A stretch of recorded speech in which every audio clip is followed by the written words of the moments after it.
ఈ యొక్క సుతినిక్ కూడా మన దేశంలో సుమారు 7 కంపెనీలలో ఉత్పత్తులు ప్రారంభించే విధంగా భారత ప్రభుత్వం ఆ కంపెనీలతో మాట్లాడి రష్యాతో కూడా మాట్లాడి అనుమతులు తీసుకొని ఆ సుతినిక్ మెడిసిన్ కూడా ఇండియాలో ఉత్పత్తి అయ్యే విధంగా మ్యానుఫ్యాక్చరింగ్ చేసే విధంగా 7 కంపెనీలో చర్యలు తీసుకున్నాం. అదేవిధంగా భారత్ బయోటెక్ హైదరాబాద్ కేంద్రంగా కేంద్ర ప్రభుత్వంతో కలిసి పరిశోధన చేసి ఈరోజు రూపకల్పన చేసినటువంటి మరి భారత్ బయోటెక్ వ్యాక్సిన్ ఏదైతున్నదో దాన్ని కూడా సుమారు 5 కంపెనీలలో కేంద్ర ప్రభుత్వమే ఆయా కంపెనీలకు అడ్వాన్సులు ఇచ్చి 4 నెలల క్రితమే కావలసినటువంటి ఎక్విప్మెంట్ కొనే విధంగా మరి ఆ యొక్క భారత్ బయోటెక్ సంబంధించినటువంటి వ్యాక్సిన్ను 4 కంపెనీలు ఉత్పత్తి చేసే విధంగా చర్యలు తీసుకుంటున్నాం. ఇది కాకుండా బయాలజికల్ ఈవెంట్స్ కానీ జైడాస్ కడీలా కానీ లేకపోతే ఇతర మరి దేశాలకు సంబంధించినటువంటి ఎక్కడైతే WHO ఎక్కడైతే FDA లేక జపాన్ సంబంధించినటువంటి మెడిసిన్స్ ఏవైతే అప్రూవల్ అయినాయో అప్రూవల్ అయినటువంటి అన్ని రకాల యొక్క వ్యాక్సిన్స్ను భారతదేశంలో ఇంపోర్ట్ చేసుకునే విధంగా ఆయా దేశాలతో కేంద్ర ప్రభుత్వం చర్చలు జరిపింది. ఈరోజు జాన్సన్ అండ్ జాన్సన్ అనేటువంటి మెడిసిన్ కూడా మన దేశంలో సెప్టెంబర్ నుంచి అందుబాటులోకి వస్తుంది. అది ఆగస్టులో మరి ప్రొడక్షన్ ప్రారంభించి సెప్టెంబర్లో మార్కెట్లోకి వస్తుంది. ఆ యొక్క జాన్సన్ అండ్ జాన్సన్ వచ్చినట్లయితే సింగిల్ డోస్తో ఆ యొక్క మెడిసిన్ మరి హైదరాబాద్ కేంద్రంగా ఉన్నటువంటి బయాలజికల్ ఈవెంట్స్ ద్వారా ఉత్పత్తి ప్రారంభించి అది అందుబాటులోకి వస్తుంది. జాన్సన్ అండ్ జాన్సన్ వచ్చినట్లయితే సింగిల్ డోస్తో ఈరోజు ప్రజలకు ఈ యొక్క వ్యాక్సిన్ ఇవ్వచ్చు. నెలకు 5 కోట్ల చొప్పున సెప్టెంబర్ నుంచి జాన్సన్ అండ్ జాన్సన్ సంబంధించినటువంటి ఫార్ములాతో మరి బయాలజికల్ ఈవెంట్స్ ఉత్పత్తి ప్రారంభిస్తుంది. ఈ రకంగా డిసెంబర్ లోపల దేశంలో ఉన్నటువంటి మ్యాక్సిమం ప్రజలకు ఈ యొక్క వ్యాక్సినేషన్ అందించాలనేటువంటి కార్యాచరణ కేంద్ర ప్రభుత్వం మరి రూపకల్పన చేయడం జరిగింది. ఈ మే నెలలో సుమారు 8,80,00,000 యొక్క వ్యాక్సినేషన్ మే నెలలో మరి ఉత్పత్తిగా అవుతా ఉంది.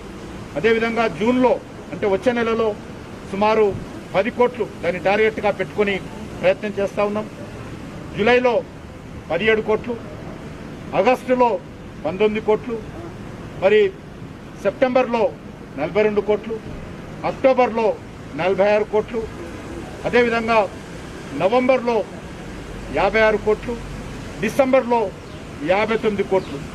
ఈ రకంగా లక్ష్యాలను పెట్టుకొని ఆయా కంపెనీలతో మాట్లాడి ఈ దేశంలో ఇతర దేశాల ఫార్ములాస్ కానీ మన దేశ ఫార్ములాస్ కానీ మన దేశంలో ఉత్పత్తి అయ్యేది మరి ఈ రకంగా డిసెంబర్లో 59 కోట్లకు చేరుతుంది. ఆ రకంగా టోటల్గా మరి 259 కోట్ల డోసెస్ డిసెంబర్ ఎండ్ వరకు మన దేశంలో ఉత్పత్తి అయ్యే విధంగా ప్రొడక్షన్ చేసే విధంగా మరి అన్ని చర్యలు తీసుకున్నారు. ఇది కాకుండా ఈరోజు ఇతర దేశాల నుంచి ఉదాహరణకు ఫైజర్ కంపెనీకి సంబంధించి 5 కోట్ల డోసులు మరి దిగుమతి చేసుకునే విధంగా ప్రయత్నం చేస్తాము. ప్రపంచంలో ఎక్కడెక్కడ వ్యాక్సిన్ అందుబాటులో ఉండి వాళ్ళు మన దేశానికి దిగుమతి చేసుకోవడానికి ఇవ్వడానికి అవకాశం ఉన్నటువంటి అన్ని కంపెనీలతో డబ్బులను ఏమాత్రం మరి ఖాతరు చేయకుండా ఎన్ని డబ్బులు ఖర్చు అయినా కూడా ప్రపంచంలో అన్ని దేశాల నుంచి కూడా ఈరోజు వ్యాక్సినేషన్ దిగుమతి చేసుకునే విధంగా చర్యలు తీసుకుంటున్నాం. దానితో పాటు మన దేశంలో ఒకవేళ దిగుమతి అవకాశం లేనట్లయితే మన దేశంలోనే ప్రొడక్షన్ చేసే విధంగా అన్ని రకాలుగా మరి చర్యలు తీసుకున్నాం.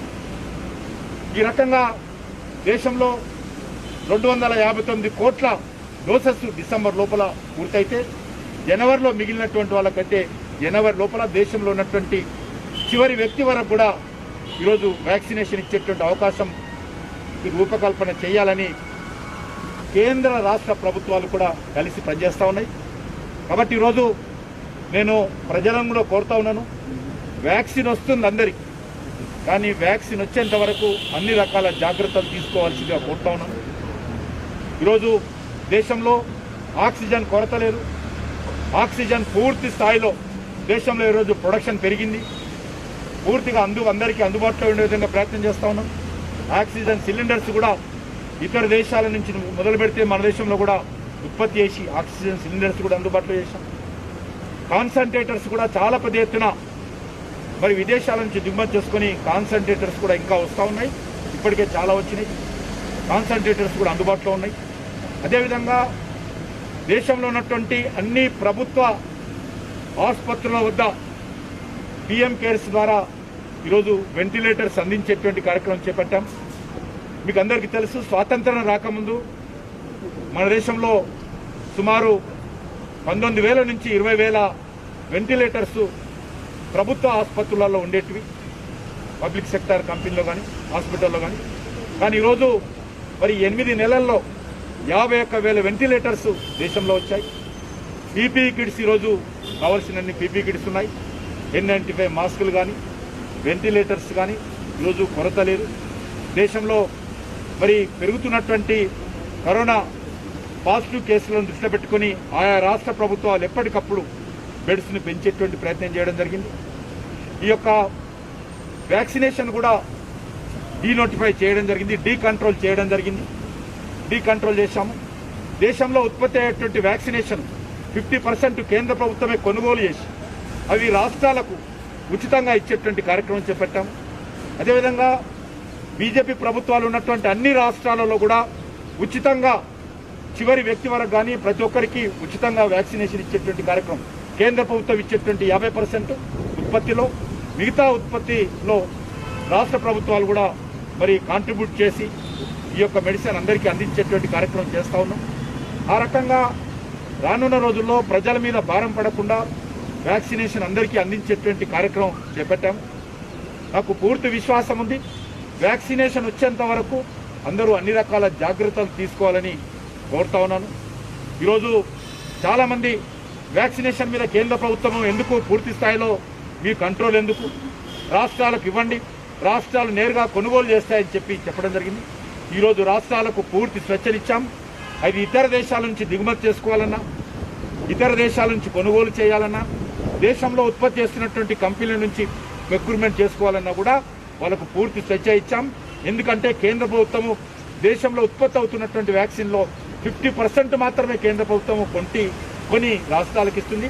మిగతా 50% ప్రైవేట్ హాస్పిటల్స్ కొనుగోలు చేయొచ్చు, రాష్ట్ర ప్రభుత్వాలు కొనుగోలు చేసే విధంగా మరి ఈరోజు చర్యలు తీసుకోవడం జరిగింది.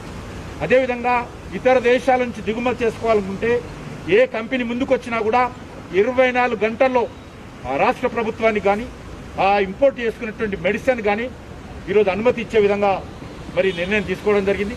కాబట్టి కొన్ని పత్రికల్లో వస్తుంది, కొన్ని రాష్ట్రాలు దిగుమతి చేసుకోవాలంటే కేంద్ర ప్రభుత్వం అడ్డుకుంటుంది, నిబంధనలు ఉన్నాయని. ఏ రకమైనటువంటి నిబంధనలు లేవు. ఏ కంపెనీ FDA కానీ WHO కానీ ఆయా దేశాలలో హయ్యర్ అథారిటీ మరి వ్యాక్సిన్ గుర్తింపు పొందినటువంటి ఏ మెడిసిన్ అయినా, ఏ వ్యాక్సిన్ అయినా సరే ఏ దేశంలో నుంచి దిగుమతి చేసుకోవాలన్నా కూడా కేంద్ర ప్రభుత్వం ఏ రకమైనటువంటి అడ్డంకి కాదు.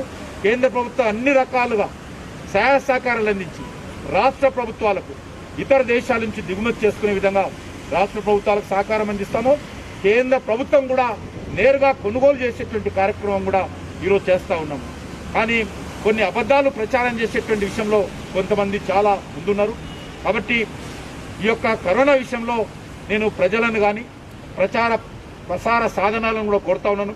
ప్రజలను భయపెట్టించేటువంటి వార్తలు కాకుండా ప్రజలకు ధైర్యం చెప్పేటువంటి వార్తలు, ప్రజలకు ఆత్మవిశ్వాసం కల్పించేటువంటి వార్తలు, డాక్టర్లకు చేస్తున్నటువంటి సేవలను గౌరవించే విధంగా ఈరోజు వార్తలు ఎక్కువగా రావాల్సిన అవసరం ఉంది. కష్టకాలంలో అందరూ కలిసిమెలిసి భారతీయులంతా కూడా ఈరోజు కరోనా మీద పోరాటం చేయాలి. ఆ దిశలో రాజకీయాలకు అతీతంగా మరి ప్రాంతాలకు అతీతంగా ప్రతి ఒక్కరు కూడా కరోనా మీద పోరాటం చేసే విధంగా ఈరోజు ముందుండాలని చెప్పి నేను ప్రతి ఒక్కరిని కోరుకుంటున్నాను. ఆ దిశలో రానున్న రోజుల్లో తప్పకుండా వ్యాక్సిన్ వచ్చేంత వరకు అందరూ జాగ్రత్తగా ఉండాలి. నేను ఇప్పుడే బ్లాక్ ఫంగస్ ఉన్నటువంటి హాస్పిటల్కి వెళ్ళాను. అక్కడ డయాబెటీస్ పేషెంట్స్ ఎక్కువగా ఈరోజు బ్లాక్ ఫంగస్ వస్తూ ఉంది. ఎవరైతే షుగర్ పేషెంట్స్ ఉంటారో వాళ్ళకు కరోనా సోకినట్లయితే వాళ్ళకు కరోనా తగ్గిన తర్వాత మరి వాళ్ళకు బ్లాక్ ఫంగస్ వచ్చేటువంటి అవకాశం ఉంది. కాబట్టి నేను ప్రజలను కోరుతా ఉన్నాను, మీ ఇళ్లలో ఉన్నటువంటి డయాబెటీస్ పేషెంట్స్ కానీ, మీ ఇళ్లలో ఉన్నటువంటి క్యాన్సర్ పేషెంట్స్ కానీ, లేక కిడ్నీ పేషెంట్స్ కానీ, మీ ఇళ్లలో ఉన్నటువంటి ఇతర దీర్ఘకాలిక వ్యాధులు ఉన్నటువంటి వాళ్ళను పసిబిడ్డల్లాగా కాపాడుకోండి.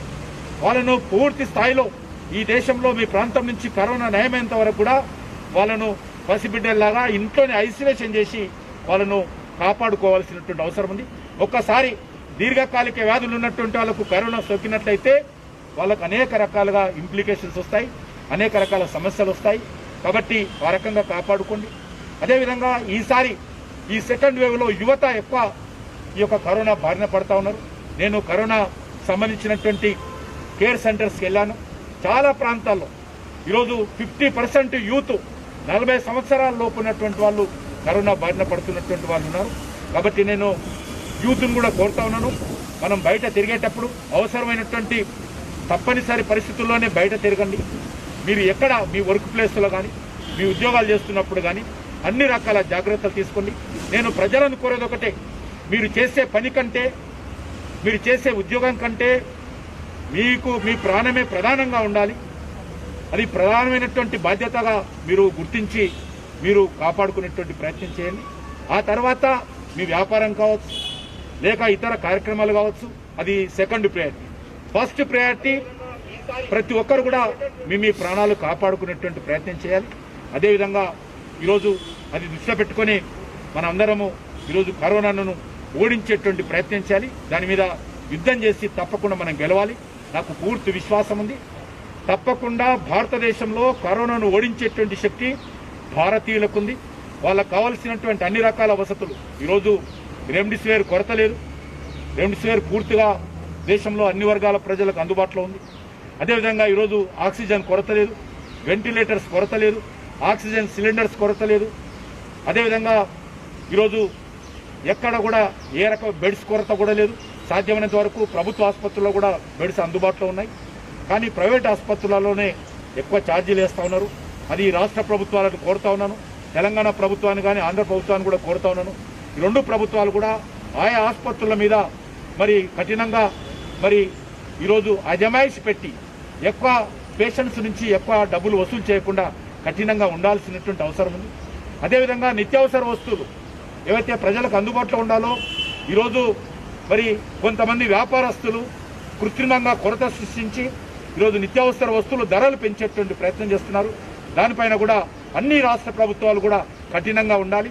ఎక్కడెక్కడ అక్రమంగా నిల్వ చేస్తూ ఉన్నారో, ఎవరు అనవసరంగా ధరలు పెంచుతూ ఉన్నారో, అది ఆయిల్ కావచ్చు, పప్పులు కావచ్చు, ఇతర నిత్యావసర వస్తువులు కావచ్చు, వాటి మీద మరి అక్రమ నిల్వల మీద కానీ ధరలు పెంచేవారి మీద కానీ ఉక్కు పాదం పోపి ఖచ్చితంగా ఆ రకమైనటువంటి వ్యాపార సంస్థల మీద కఠినమైనటువంటి చర్యలు తీసుకోవాల్సిందిగా కూడా కోరుతా ఉన్నాను. అదేవిధంగా ఈరోజు బ్లాక్ ఫంగస్కి సంబంధించి నేను ఇప్పుడు వెళ్ళొచ్చాను. అక్కడ మరి ఏదైతే టీకా ఉంటుందో ఆ టీకాకు సంబంధించి మరి కొంత షార్టేజ్ ఉన్నటువంటి విషయము డాక్టర్స్ నాకు చెప్పడం జరిగింది. నేను అడిగాను, బ్లాక్ ఫంగస్ సంబంధించి కేసులు అంపోటెరిసిన్ అనేటువంటి మెడిసిన్ మరి మీకు ఎంత ఉపయోగమయ్యేది గతంలో అంటే, కరోనా లేనప్పుడు 6 నెలలకు ఒక్క కేసు కూడా వచ్చేది కాదు. బ్లాక్ ఫంగస్ అనేటువంటిది 6 నెలలకు సంవత్సరానికి 1-2 కేసులు వస్తే చాలా ఎక్కువ సార్ అనేవాళ్ళు. దాని కారణంగానే దానికి సంబంధించినటువంటి మెడిసిన్ మన దేశంలో లేదు. కానీ ఈరోజు కరోనా నేపథ్యంలో ఎక్కువగా మరి ఈరోజు ఈ యొక్క షుగర్ ఉన్నటువంటి, డయాబెటీస్ ఉన్నటువంటి పేషెంట్స్కి వస్తున్న సందర్భంగా ఈరోజు ఈ యొక్క ఇంజెక్షన్ కొరత ఏర్పడింది. దీన్ని కూడా ఈరోజు మన దేశంలో 11 కంపెనీలలో ఆంపోటెరిసిన్ మరి అనేటువంటి ఇంజెక్షన్ ఉత్పత్తి చేసే విధంగా చర్యలు తీసుకున్నాం. అదేవిధంగా ఈ నెల 31వ తేదీ లోపల ఒక 3 లక్షల ఇంజెక్షన్స్ తైవాన్ నుంచి ఇంపోర్ట్ చేసుకుంటున్నాం, ఇతర దేశాల నుంచి ఇంపోర్ట్ చేసుకుంటున్నాం. జూన్ మొదటి వారంలో మరొక 3 లక్షలు ఇంజెక్షన్స్ ఇతర దేశాల నుంచి ఇంపోర్ట్ చేసుకుంటున్నాం.